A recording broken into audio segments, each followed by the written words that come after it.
சென்னையில properties தேடுறீங்கன்னா findbhk.com போங்க.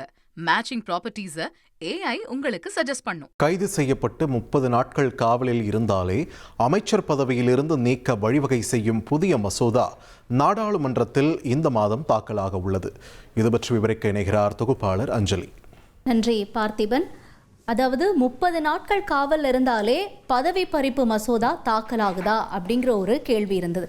இதற்கான ஒரு முழு விளக்கத்தை தான் நாம் இப்போ பார்க்க போகிறோம். இப்போ வரக்கூடிய ஜூலை 20 அந்த தேதியில் நாடாளுமன்றத்தினுடைய மழைக்கால கூட்டத்தொடர் தொடங்கலாம் அப்படின்னு சொல்லப்படுது. இந்த நிலையில தான் இந்த முறை நாடாளுமன்றத்தில் பல முக்கிய மசோதாக்கள் கொண்டு வரப்படும் அப்படின்னும் எதிர்பார்க்கப்படுது. அதுலேயும் குறிப்பாக சொல்லக்கூடிய 130வது அரசியலமைப்பு திருத்த மசோதாவை நாடாளுமன்ற கூட்டுக்குழு ஆய்வு செஞ்சுட்டு வராங்க. ஒரு மசோதா நாடாளுமன்றத்தில் தாக்கல் செய்யறதுக்கு முன்னாடி அவைக்குழு ஒன்று இந்த மாதிரி கொடுக்கப்பட்டிருக்க மசோதாவினுடைய அறிக்கையை ஆய்வு செய்யறது வழக்கமான ஒண்ணுதான். சரி, அது என்ன 130வது அரசியலமைப்பு திருத்த மசோதா, இதையே ஆய்வுக்கு அனுப்பப்பட்டுச்சு அப்படிங்கிறத நம்ம பார்க்கலாம். அதாவது பிரதமர்ல இருந்து அமைச்சர்கள் வரைக்கும், அதாவது முதலமைச்சர்களாக இருந்தாலும் சரி, அமைச்சர்களாக இருந்தாலும் சரி, இவங்க எல்லாருமே ஏதாவது குற்ற வழக்குகளில் சிக்கி இருந்து 30 நாட்கள் இவங்க காவலில் இருக்காங்க, காவல்துறையினுடைய காவலில் இருக்காங்க அப்படின்னா அவங்களுடைய பதவி தானாகவே நீக்கம் செய்யும் மசோதா தான் இந்த மசோதா. இந்த மசோதாவை முதல்ல கொண்டு வந்தது யார் அப்படின்னு பார்த்தோம்னா, அதாவது ஆகஸ்ட் 2025 மத்திய உள்துறை அமைச்சர் அமித்ஷா இந்த மசோதாவை அறிமுகப்படுத்தி இருந்தார். அதே மாதிரி அறிமுகமான இந்த மசோதாவுக்கு எதிர்க்கட்சிகள் தரப்புல கடும் எதிர்ப்புகளும் விமர்சனங்களும் முன்வைக்கப்பட்டுச்சு. எதிர்க்கட்சிகள்லாம் என்ன சொன்னாங்க, இது ஒரு ஜனநாயக விரோதமானது, கூட்டாட்சிக்கு எதிரானது, இயற்கை நீதியினுடைய அடிப்படை கொள்கைக்கு முரணானது அப்படின்னு எதிர்ப்புகளை தெரிவிச்சாங்க. அதே போல பிரதமரையோ இல்ல ஆளுங்கட்சியோட முதலமைச்சர் இல்ல அமைச்சர்களையோ இந்த மசோதா பாதிக்காது. ஆனா பாஜக எதிர்க்கட்சிகளை பழி வாங்குறது செயலாத்தான் இந்த மசோதா இருக்கு அப்படின்னு விமர்சனங்களும் முன்வைக்கப்பட்டுச்சு. அதுலயும் குறிப்பா 2024 நடந்த கைது சம்பவங்களை வச்சுதான் இந்த மசோதாவை அமித்ஷா கொண்டு வந்திருக்காரு அப்படிங்கிற குற்றச்சாட்டுகளும் முன்வைக்கப்பட்டுச்சு. ஜார்க்கண்ட் முதல்வர் ஹேமந்த் சோரன் ராஞ்சியில, அதாவது நில மோசடி வழக்குல இவர் கைது செய்யப்பட்டிருந்தார். நில மோசடி அப்புறம் பண மோசடி வழக்குல 2024 ஜனவரி 31 அன்னைக்கு அமலாக்கத்துறையால இவர் கைது செய்யப்பட்டிருந்தார். கைதாகிறதுக்கு முன்னாடியே அவர் பதவியை ராஜினாமாவும் செஞ்சிருந்தார்.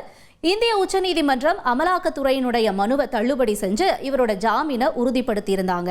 அப்புறம் சிறையிலிருந்து வெளியே வந்த அவர் மறுபடியும் ஜார்க்கண்ட் முதலமைச்சராக பதவியேற்றுட்டார். இப்போ ஹேமந்த் சோரன் மட்டும் கிடையாது, இதே மாதிரி டெல்லியில் எடுக்கணும், டெல்லியோட முதலமைச்சராக இருந்த அரவிந்த் கெஜ்ரிவால் அவரும் தான். டெல்லியினுடைய மதுபான கொள்கை முறைகேடு வழக்கில் முதலமைச்சராக இருந்த அரவிந்த் கெஜ்ரிவால் 2024 மார்ச் 21 அன்னைக்கு அமலாக்கத்துறையால் கைது செய்யப்பட்டார். புதிய மதுபான கொள்கை மூலமா ஆம் ஆத்மி கட்சிக்கு 100 கோடி வரைக்கும் லஞ்சம் கைமாறி இருக்கிறதா சொல்லி இவர் மேல இந்த வழக்குக்கு முக்கியமா மூளையா இருந்தது கூட இவர் தான் அப்படின்னு சொல்லி கூட குற்றம் சாட்டியிருந்தாங்க அமலாக்கத்துறை. அதற்கடுத்தபடியா இந்த வழக்கு நடந்தப்ப அமலாக்கத்துறை வழக்குல ஜாமீன் கிடைச்சிருந்தது அரவிந்த் கெஜ்ரிவாலுக்கு. ஆனா ஊழல் வழக்குல தொடர்ந்து அவர் சிறையில தான் இருந்தாரு. 2024 செப்டம்பர் 13 அன்னைக்கு உச்சநீதிமன்றத்தினால மறுபடியும் இவர் விடுவிக்கப்பட்டிருந்தாரு ஜாமீன்ல.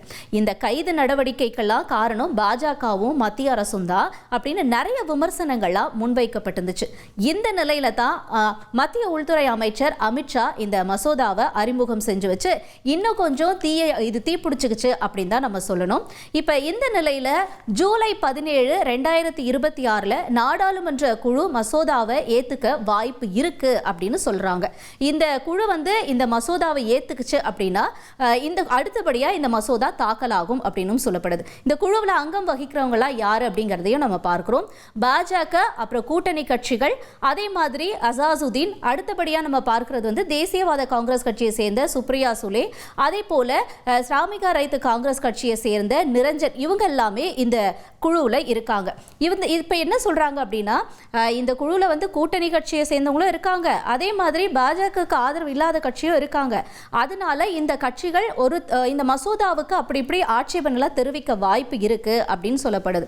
அதனால பொதுவாக எல்லா குற்ற வழக்குகளுக்கும் இல்லாம ஒரு சில குறிப்பிட்ட கடுமையான குற்றங்களுக்கு மட்டும் இந்த சட்டப்பிரிவுகள் வந்து பொருந்துற வகையில தான் இந்த மசோதாவை வந்து மாத்துவாங்க. அதுக்கேற்ற மாதிரி தான் இவங்க வந்து இந்த குற்ற வழக்குகள் யார் மேலாம் போடலாம் அப்படிங்கிற மாதிரியான விஷயங்களை இந்த மசோதாவில் இணைப்பாங்க. அதற்கு அடுத்தபடியாக தான் இந்த மசோதா தாக்கலாகும் அப்படின்னு சொல்லப்படுது.